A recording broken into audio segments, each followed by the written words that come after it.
Kiai Haji Muhammad Khalil bin Abdul Latif Basaiban Al-Bangkalani, Al-Manduri, Al-Jawi, Asy-Syafi'i, atau biasa disebut Mbah Khalil Bangkalan.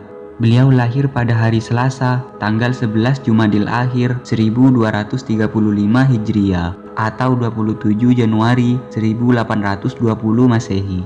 Beliau berasal dari keluarga ulama. Ayahnya adalah Kiai Haji Abdul Latif, mempunyai hubungan darah dengan Sunan Gunung Jati. Maka tak salah kalau Kiai Abdul Latif ingin anaknya bisa mengikuti jejak Sunan Gunung Jati, yang merupakan kakek moyangnya. Mbah Khalil waktu kecil memang sudah menunjukkan bakat yang istimewa, khususnya akan ilmu, terutama ilmu fikih dan nahwu. Bahkan ia sudah hafal dengan baik Nadham Alfiyah Ibnu Malik sejak usia muda. Untuk memenuhi harapan dan kehausan akan ilmu fikih dan ilmu yang lain, maka orang tua Mbah Khalil mengirimnya ke berbagai pondok pesantren untuk menimba ilmu. Mengawali pengembaraannya pada tahun 1850-an ketika usianya menjelang 30 tahun.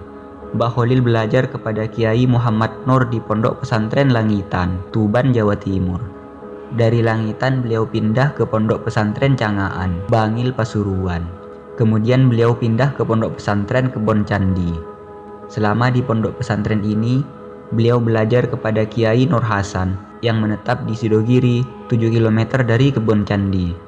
Beliau rela menempuhnya demi mendapatkan ilmu. Di setiap perjalanan dari Kebon Candi ke Sidogiri, beliau selalu membiasakan diri untuk membaca surat Yasin sampai khatam berkali-kali.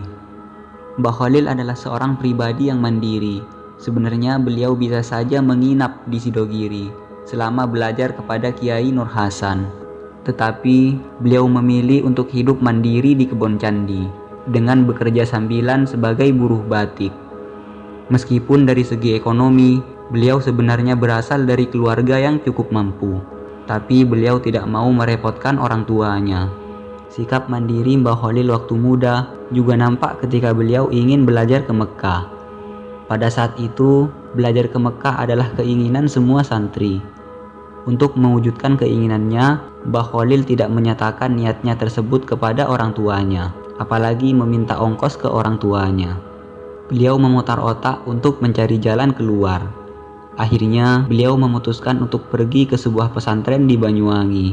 Pesantren tersebut terkenal dengan perkebunan kelapa yang cukup luas. Selama nyantri di sini, Mbah Khalil bekerja sambilan sebagai buruh pemetik kelapa pada gurunya. Untuk setiap pohon, beliau mendapat upah 2,5 sen. Hasil dari upah itu beliau tabung. Sedangkan untuk makan, beliau menyiasatinya dengan mengisi bak mandi, mencuci, dan melakukan pekerjaan rumah lainnya. Akhirnya pada tahun 1895 Masehi, saat usianya mencapai 39 tahun, Mbah Khalil memutuskan untuk pergi ke Mekah. Tetapi sebelum pergi ke Mekah, beliau menikah dengan Nyai Asyik, anak perempuan dari Lodra Putih. Pada tahun 1276 Hijriah atau 1895 Masehi, Mbah Khalil belajar ke Mekah. Di Mekah, Mbah Khalil belajar dengan Syekh Nawawi Al-Bantani. Beliau adalah ulama dari Banten dan beberapa gurunya di Mekah. Untuk mencukupi kebutuhan sehari-harinya, beliau bekerja sebagai penyalin kitab-kitab yang diperlukan oleh para pelajar. Diriwayatkan bahwa sempat timbul niat untuk menyusun kitab-kitab kaidah penulisan huruf Arab Pegon, yaitu tulisan Arab yang digunakan untuk tulisan dalam bahasa Jawa, Madura, dan Sunda. Bersama dengan rekan-rekan beliau seperti Syekh Nawawi Al-Bantani dan Syekh Saleh As-Samarani. Sepulang dari tanah Arab, Mbah Khalil dikenal sebagai ahli fikih, tarekat, nahwu, dan ilmu-ilmu lainnya. Untuk mengembangkan ilmu yang telah diperolehnya, beliau mendirikan pesantren di desa Cengkebuan. Dari hari ke hari, semakin banyak santri yang berdatangan dari desa ke desa. Namun, setelah putrinya Siti Khotimah dinikahkan dengan keponakannya sendiri, yaitu Kiai Muntaha, pesantren tersebut diserahkan kepada menantunya. Mbah Khalil kemudian mendirikan pesantren lagi di daerah Kademangan, sekitar 200 meter sebelah barat alun-alun kota Kabupaten Bangkalan.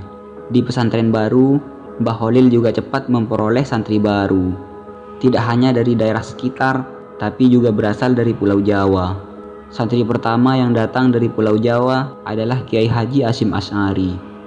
Mbah Khalil wafat pada tanggal 29 Ramadan 1343 Hijriah atau 1925 Masehi. Sebagai seorang yang hidup di zaman penjajahan, Mbah Khalil juga tak lepas dari gejolak perlawanan terhadap penjajah dengan caranya sendiri. Beliau melakukan perlawanan dengan mempersiapkan pemimpin yang berilmu, punya wawasan, tangguh, dan mempunyai integritas, baik kepada agama maupun kepada bangsa. Ini dibuktikan dengan banyaknya pemimpin umat dan bangsa yang lahir dari tangannya. Salah satu di antaranya adalah Kiai Haji Hasyim Asy'ari, pendiri pesantren Tebu Ireng. Mbah Khalil tidak melakukan perlawanan secara terbuka, melainkan ia lebih banyak berada di balik layar. Realitas ini tergambar bahwa ia tak segan-segan untuk memberi suwuk atau mengisi kekuatan batin kepada pejuang.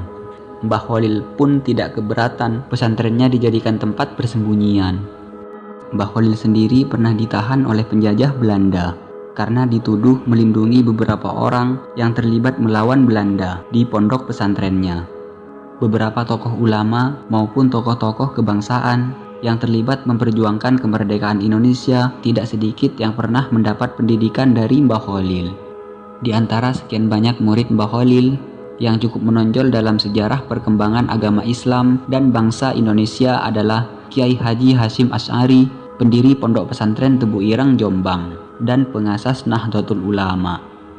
Kiai Haji Abdul Wahab Kasbullah, pendiri Pondok Pesantren Tambak Beras Jombang. Kiai Haji Basri Sansuri, pendiri Pondok Pesantren Denanyar Jombang. Kiai Haji Maksum, pendiri Pondok Pesantren Lasem Rembang. Kiai Haji Bisri Mustafa, pendiri Pondok Pesantren Rembang, dan Kiai Haji As'ad Samsul Arifin, pengasuh Pondok Pesantren Asem Bagus Situbondo.